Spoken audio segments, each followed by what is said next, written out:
విచిత్రాల నిధి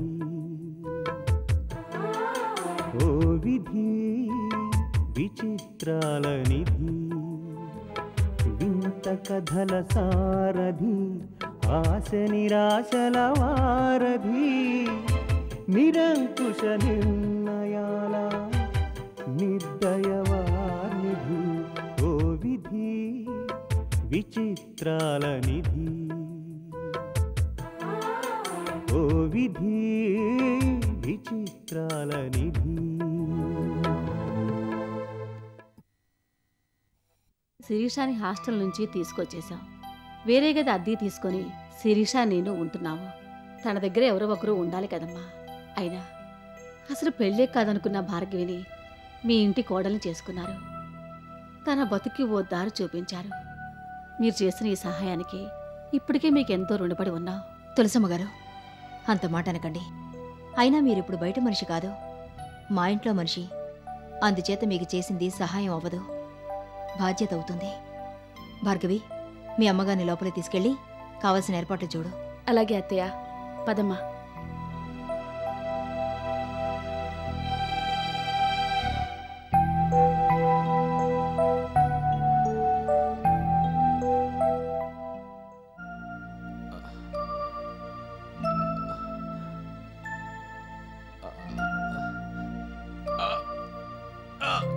నొప్పి.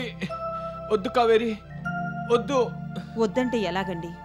రోజుకు 2 సార్లైనా మర్దన చేయాలని డాక్టర్ చెప్పారు.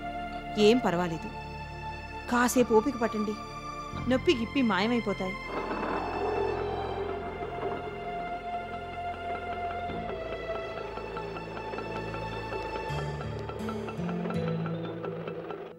కావేరి ప్లీజ్, కాలు మీద చేపడితే చాలు, కలుక్కుమని ప్రాణాలు పోయినట్టుంది. ప్లీజ్ వద్దు కావేరి.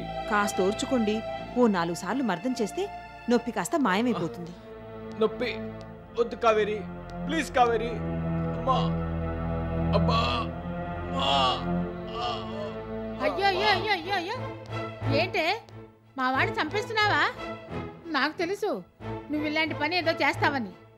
నేను దగ్గరుంటే నీ ఆట సాగవని వైద్యం పేరు చెప్పి వాడిని ఇంత దూరం తీసుకొస్తావా? అమ్మా, ఎప్పుడొచ్చారత్తయ్య? చేతిలో బ్యాగు నేను కనపడ్డలా.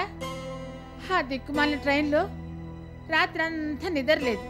చచ్చి చెడి ప్రయాణం చేసేస్తే ఇక్కడ ఇది భాగవతం. ఏమిటే అలా దిష్టి బొమ్మలా నిలబడ్డావు? బయట ఆటో వాడున్నాడు, వాడికి డబ్బులు ఇచ్చి పంపించేసి నా మొహం ఇంత కాఫీ తగలి. ఊరు తెలీదు, మాట తెలీదు.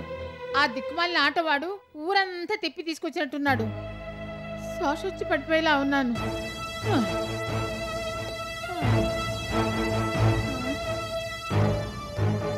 ఏరా, ఎలా ఉంది కాలు? బానే ఉందమ్మా. సుఖానున్న ప్రాణాన్ని కష్టపెట్టుకోవడం అంటే ఇదే. ఏదో అక్కడ ఉంటే 4 తెలిసిన ముఖాలైనా ఉండేవి. ఇక్కడేముందనో నిన్ను తీసుకొచ్చి ఈ ఊళ్ళో పడేసింది నీ పెళ్ళాం. అలా అంటావేంటమ్మా?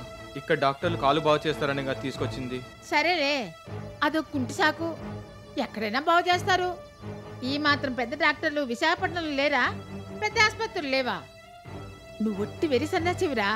అందుకే అది నేను పట్టుకుని ఆడిస్తుంది. నీ పెళ్ళాం ఇక్కడ తీసుకొచ్చింది ఏదో నీ కాలు బాగు చేయించడానికి కాదు. అక్కడైతే నేను ఇంట్లో ఉంటాను కదా. ఆవిడ సినిమాలు షికార్లకన్నీ బయట తిరగడం కుదరదు. అదే ఇక్కడైతే అడిగేవాళ్ళు లేడు. నిన్ను గాలికి వదిలేసి అది టింగు రంగాని బయట తిరిగి రావచ్చు. అందుకని తీసుకొచ్చింది. కాఫీ తీసుకోండి అత్తయ్య. ఒట్టి కాఫీయేనా? టిఫిన్ ఏం చేసి ఆవలేదా? వీడిని కూడా ఇలాగే కడుపు మాట చంపుతున్నావా? చేశాను అత్తయ్య, మీరు స్నానం చేసి తింటారేమోనని తీసుకురాలేదు. సర్లే ఇవ్వు, ముందు ఆ కాఫీ ఎలా తగలడిందో చూడండి.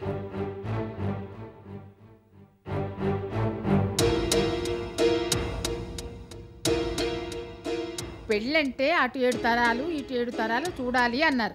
అదేమీ లేకుండా ప్రేమ దోమ అని దారిని పోయే దరిద్రాన్ని తలకెక్కించుకున్నాం. దీనికి ముందు వెనక ఎవరున్నారో, అసలు ఉన్నారో లేదో కూడా తెలియదు. గాలికే పెరిగిందో ధూళికే పెరిగిందో అది తెలియదు.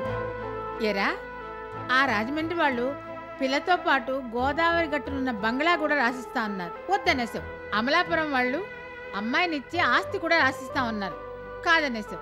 ఇలా 1, 2 దీని మోజులో పడి వచ్చిన సంబంధాలన్నీ జడగొట్టేశావు. ఎత్తి ఎత్తి ఎంగిలాకు మీద అడుగు వేసాడని చివరికి దిక్కుమాలిన దాన్ని చేసుకున్నావు. కర్మ, ఏం చేస్తావు? అనుభవించాల్సిందే. కావేరి, నువ్వా? ఎంతసేపు అయింది వచ్చి?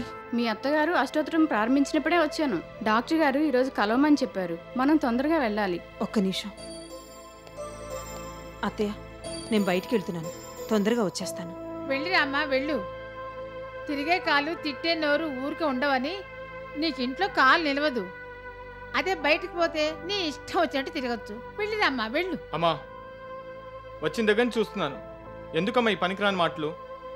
తను డాక్టర్ దగ్గరికి వెళ్తోంది, వెళ్ళని. కావేరి, నువ్వు వెళ్ళిరా.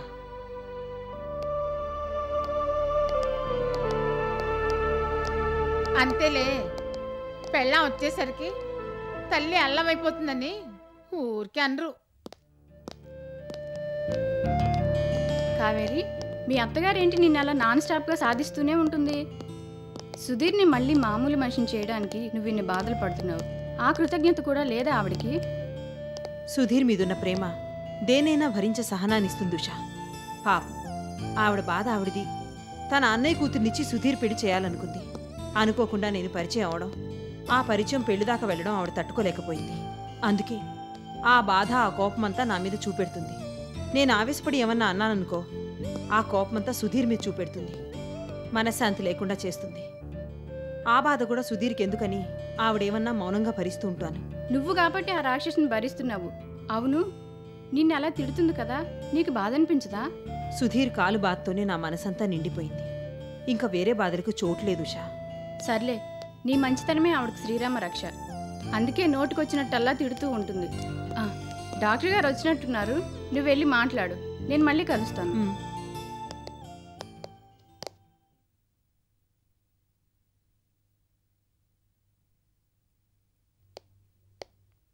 నమస్తే డాక్టర్. నమస్తే, కూర్చోండి. డాక్టర్, ఆపరేషన్ ఎప్పుడు చేస్తారు? అది చెప్దామని రమ్మన్నానమ్మా. ఆపరేషన్ ఎప్పుడైనా చేస్తాను, కాకపోతే 50,000 దాకా ఖర్చు అవుతుంది. మీ పరిస్థితులు నాకు తెలుసు, అందుకే ఓ 30,000కి చేయగలుగుతాను. అడ్వాన్స్ మాత్రం ముందుగా 10,000 కట్టాలి. అమౌంట్ అరేంజ్ చేసుకుంటే ఆపరేషన్ ఎప్పుడు చేయాలన్నది డిసైడ్ చేస్తాను. అలాగే డాక్టర్, అదే ప్రయత్నంలో ఉన్నాను. డబ్బు సర్దుబాటు కాగానే మిమ్మల్ని వచ్చి కలుస్తాను. వస్తాను. మంచిది.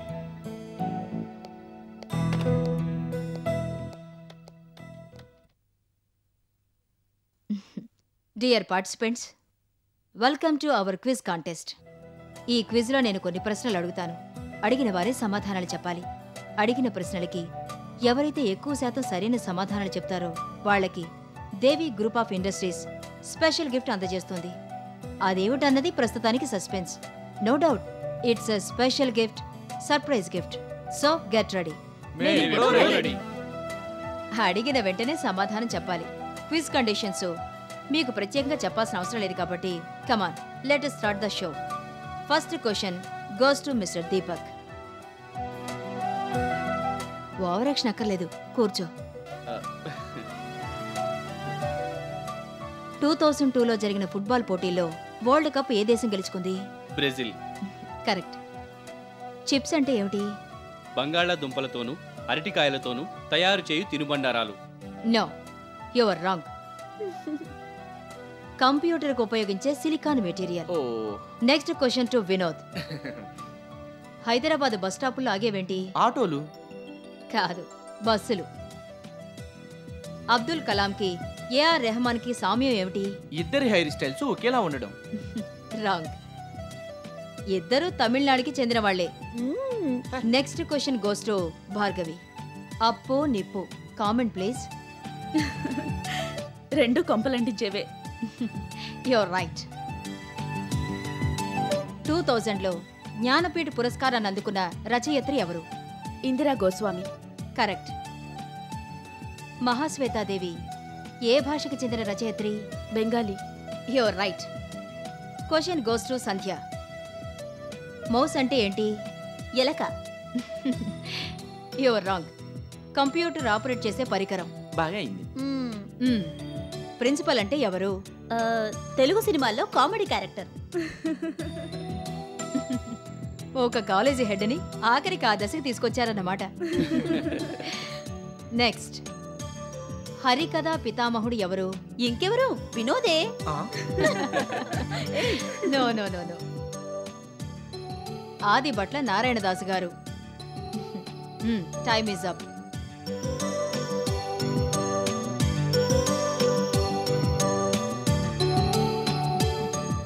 Today's winner is Mrs Bhargavi Deepak.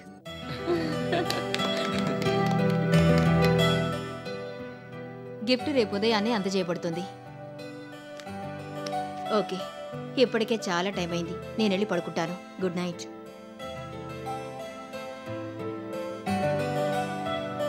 నాన్న, కాసేపు చెస్ ఆడుకుందామా? రే, అర్ధరాత్రి పూట అంకమ్మ శివాలు అన్నట్టు ఇప్పుడు చేసేమిట్రా? నువ్వేదో పెద్ద హరికృష్ణ విశ్వనాథన్ ఆనంద లెవెల్లో ఫీల్ అవుతున్నావేమో. నాతో పెట్టుకోకు. అదేదో గేమ్ ఆడితే తేలిపోతుంది కదా. నన్ను అవతల నాకు అర్జెంట్ ఆఫీస్ వర్క్ ఉంది. అర్ధరాత్రి office work? Okay, proceed sir. Good night. Good night. Watchman లో మనం ఎందుకు ఇక్కడ? పదా పద.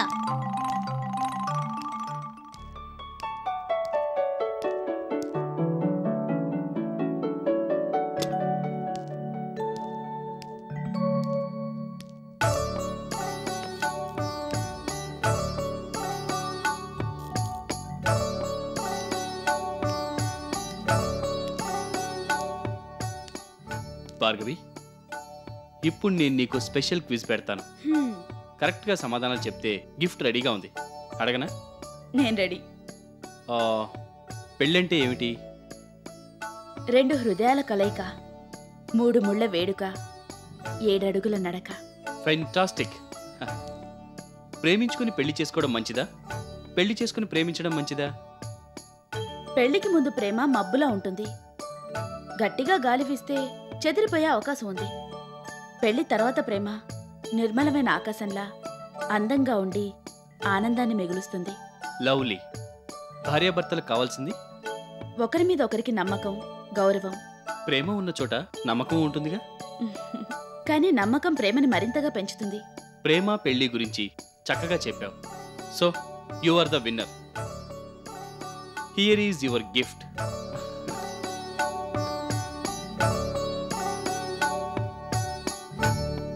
ఇప్పుడు ఇవన్నీ ఎందుకండి?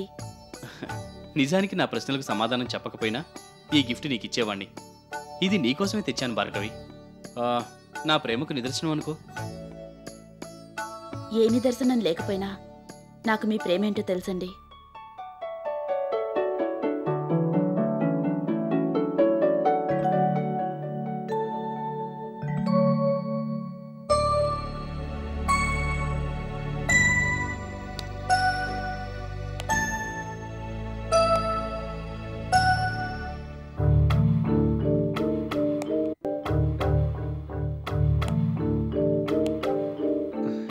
ఏంటది కావేరి?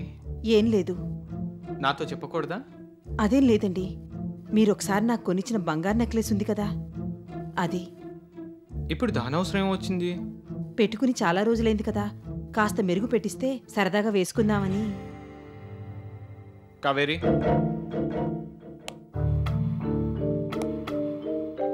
ఏది ఇటు తిరుగు. ఇప్పుడు నువ్వన్నమాట సూటిగా నా కళ్ళలోకి చూసి చెప్పు. నాకు చెప్పాలనే ఉందండి, కానీ టైం అయిపోయింది. షాప్కి వెళ్ళాలి. లేటుగా వెళ్తే బాగుండదు కదా. సాయంత్రం నేను వచ్చిన తర్వాత తీరిగ్గా కూర్చుని మాట్లాడుకుందాం, సరేనా? నా దగ్గర ఎందుకు దాస్తావు కావేరి? నా అవసరాల కోసం ఆ నెక్లెస్ని తాకట్టు పెట్టాలనుకుంటున్నావు, అవునా?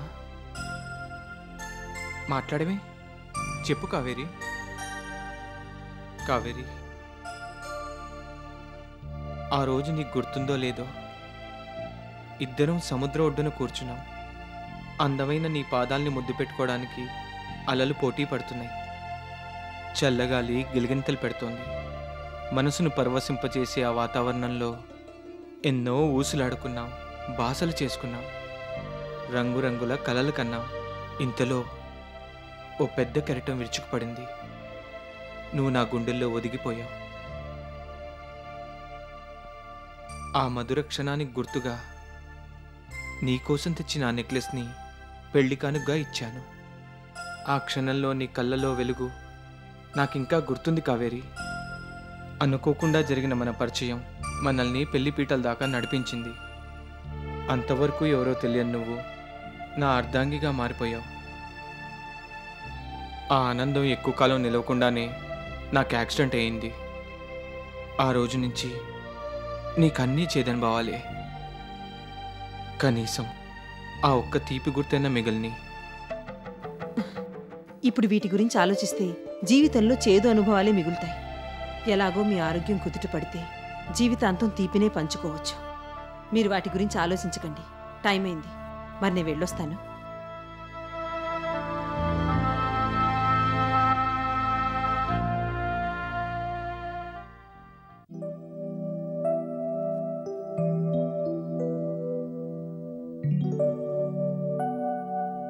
భార్గవి, కొత్త కోడలివి, ఈ పనులన్నీ నీకెందుకమ్మా? ఇవన్నీ చేయడానికి మేము ఉన్నాంగా. దీపక్ చిన్నప్పటి నుంచి ఈ పనులన్నీ నేనే చేసేదాన్ని. ఏం పర్వాలేదాయా, నాకు ఏదో ఒక పని ఉండాలి కదా. ఇంట్లో ఖాళీగా తిని కూర్చుంటే ఒళ్ళు పెరగడం తప్ప ప్రయోజనమేమీ ఉండదు. ఆ పనులు ఈ పనులు చేస్తూ ఉంటే ఆరోగ్యానికి మంచిది. మన పనులు మనం చేసుకుంటున్నామన్న సంతృప్తి కూడా ఉంటుంది. నిజమేనమ్మా, కానీ నువ్వు వచ్చిన దగ్గర నుంచి ఇల్లంతా బొంగరంలా తిరుగుతూ అన్ని పనులు చేస్తూ ఉంటే చేయడానికి నాకే పనులు మిగలడం లేదు. లక్ష్మి, దీపక్, వినోద్, సంజ ఎవరికి ఏం కావాలన్నా అన్నీ నువ్వే చూస్తున్నావు. అందరి పనులు నువ్వే చేస్తున్నావు. ఏదో వంటింట్లోకి వెళ్తున్నానన్న మాటే గాని సగం వంట నువ్వే చేస్తున్నావు. మేము ఉండగా నీకెందుకమ్మా ఈ శ్రమ? శ్రమేం లేదాయా, ఇన్నాళ్ళ బట్టి నువ్వు చేస్తున్నావు కదా. ఇప్పుడు కాస్త రెస్ట్ తీసుకో. అయినా ఇంటి పనులు చేయడం అంటే నాకు చాలా ఇష్టం. ఆఫీస్ నుంచి వచ్చాక వంట కూడా నేనే చేసేదాన్ని. మా అమ్మ కూడా నీలాగే నీకెందుకు భార్గవి ఈ పనులన్నీ చేయడానికి నేనున్నాను కదా అనేది.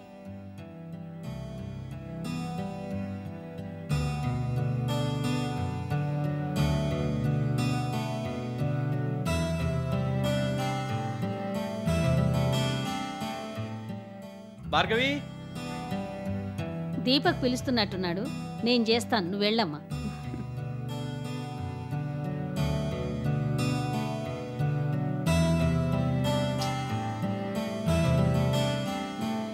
ఏంటండి? చాలాసేపటి నుంచి చూస్తున్నాను. ఎక్కడికి వెళ్ళిపోయావు భార్గవి? అదేంటండి, ఇప్పుడే కదా మీకు టిఫిన్ కాఫీ ఇచ్చాను. ఏమో, నాకు మాత్రం మనం కలిసి కొన్ని యుగాలైనట్టుగా ఉంది. ఇదేదో కొంచెం ఎక్కువైనట్టుంది. సరే గాని ఈ టై కట్టు. అమ్మో, నాకు రాదు బాబు, మీరే కట్టుకోండి. రాదంటే ఎలా? నేర్చుకుంటే అదే వస్తుంది. నాకెందుకు, నేను కట్టుకోను కదా. నా కోసం భార్గవి. అలాగే నేర్చుకుంటాను గాని అసలు ఈ టై ఎందుకు కట్టుకుంటారండి? మూతి తుడుచుకోవడానికి పనికిరాదు, మొహం తుడుచుకోవడానికి పనికిరాదు. నాకైతే ఇది కట్టుకోవడం అనవసరం అనిపిస్తుంది. కానీ మీటింగ్స్కి, కాన్ఫరెన్సెస్కి వెళ్లాల్సి వచ్చినప్పుడు ఇది అవసరం. టై కట్టుకుంటే అఫీషియల్గా ఉంటుంది, ఎగ్జిక్యూటివ్ అన్న ఫీలింగ్ వస్తుంది. అలాగా, నాకు తెలియదులేండి. ఇంతకీ టైని తెలుగులో ఏమంటారండి? అవును, టైని తెలుగులో ఏమంటారు?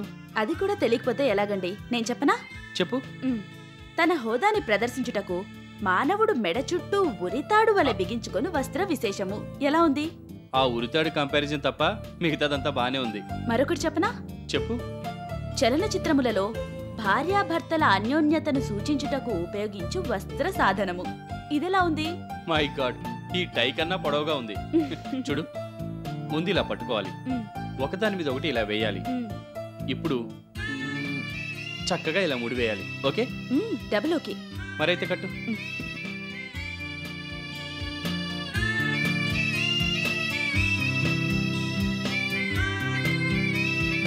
గుడ్, ఫస్ట్ టైం అయినా పర్ఫెక్ట్గా కట్టావు.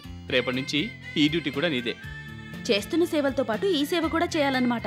మరి దొరకునా ఇటువంటి సేవ, నా మెడటై కట్టి ఆఫీసు కంపించు అపురూపమగు శోభ, దొరకునా ఇటువంటి సేవ.